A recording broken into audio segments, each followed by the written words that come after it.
referência serão os dentes posteriores. Primeiro, para que possamos entender a relação dos dentes posteriores, precisamos lembrar aquela classificação em terços de divisão de cada dente anatomicamente. Se falamos em um dente anterior, pensamos em terço incisal, terço médio e terço cervical.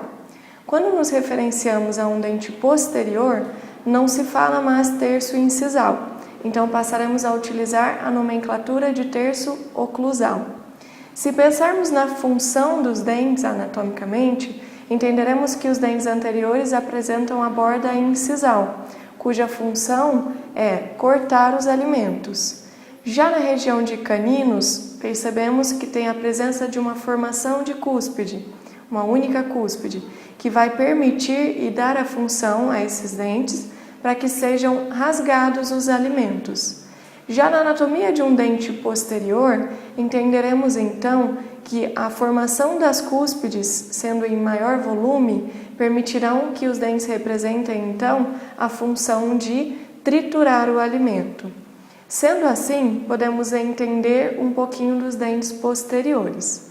Inicialmente, falaremos então sobre os premolares superiores. Os premolares superiores são dentes representantes de transição, no qual dizemos que os dentes anteriores são dentes sem cúspides e passamos então aos dentes posteriores, que são dentes multicuspidados. Por isso dizemos que os premolares são considerados dentes bicuspidados, em que teremos a presença da cúspide vestibular e da cúspide lingual. Falaremos então sobre o primeiro premolar superior. No primeiro premolar superior, percebemos a existência então de uma face oclusal em um formato pentagonal ou mesmo, em alguns casos, pode ser considerado circular. Se avaliamos a face vestibular desse dente, assim como no canino, percebemos a existência de uma aresta longitudinal.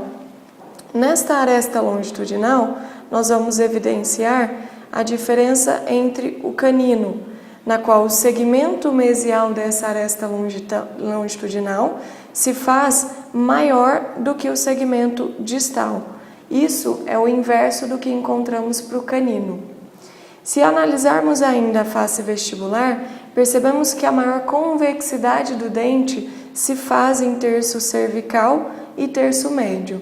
E ainda analisamos uma diferença nítida entre o lado do segmento mesial e o lado do segmento distal, que dá essa característica pentagonal na face oclusal do dente.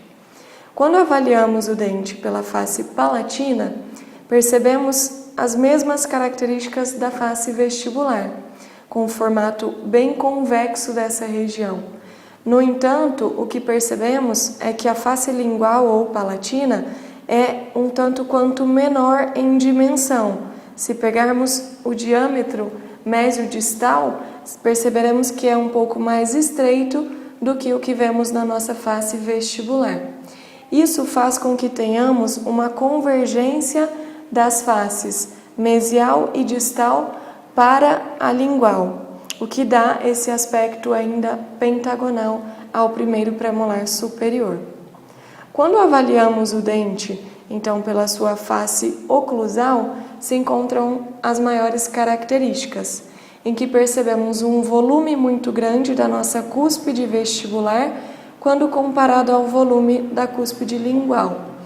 Isso faz com que haja uma formação do sulco mésio distal, que tem um leve deslocamento para a região lingual do dente. Isso evidencia ainda a maior característica, então, dessa cúspide vestibular ser maior em volume do que a cúspide lingual.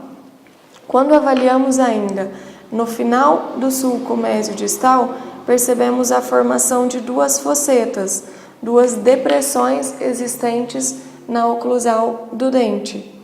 Uma fosseta considerada fosseta mesial e uma fosseta considerada fosseta distal.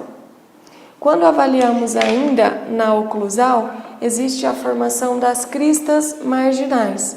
Se pegamos a crista marginal do lado mesial, percebemos que é uma crista marginal mais reta, enquanto que a crista marginal do lado distal é uma crista marginal mais curva e menor em volume. E ainda, se avaliamos a cúspide lingual, perceberemos a formação do vértice da cúspide.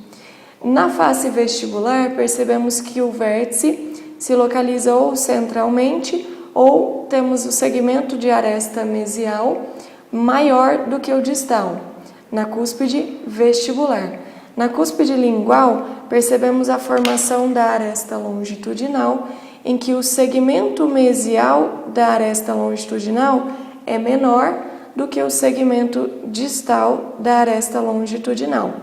Isso faz com que o nosso vértice da cúspide lingual esteja deslocado para o nosso lado mesial, sendo esta uma das características a qual definimos o número do primeiro premolar superior. E ainda, se avaliamos a nossa crista marginal do lado mesial, percebemos que ela é cortada por um sulco de origem oclusal em direção à região mesial. Sulco este que recebe o nome de sulco ocluso mesial. Com essas duas características, formação do sulco ocluso mesial, deslocamento do vértice da cúspide lingual ou palatina para o lado mesial, podemos então definir este como sendo nosso lado mesial, este como sendo nosso lado distal.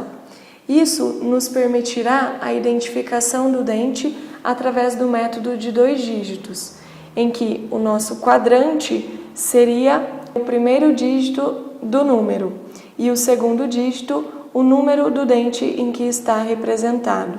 Se imaginarmos o método do quadrante, traçaríamos então os 4 quadrantes, em que teríamos número 1 no quadrante direito, número 2 no quadrante esquerdo.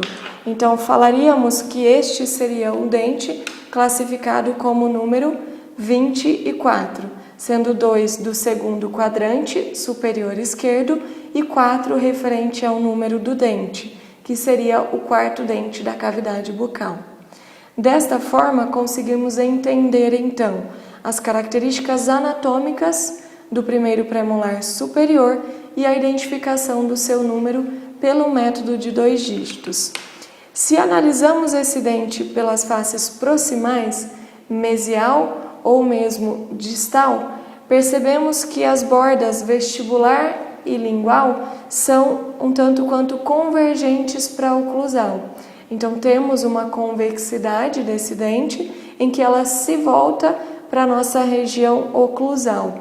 Isso faz com que tenhamos uma convergência, uma inclinação do dente em direção à nossa oclusal.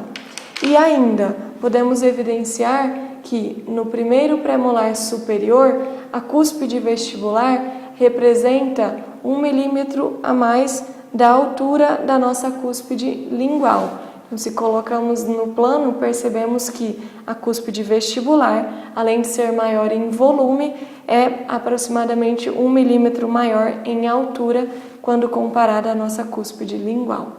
Entendendo então o dente pela sua face vestibular, lingual, distal e mesial, concluímos que esse é o nosso primeiro premolar superior de número 24.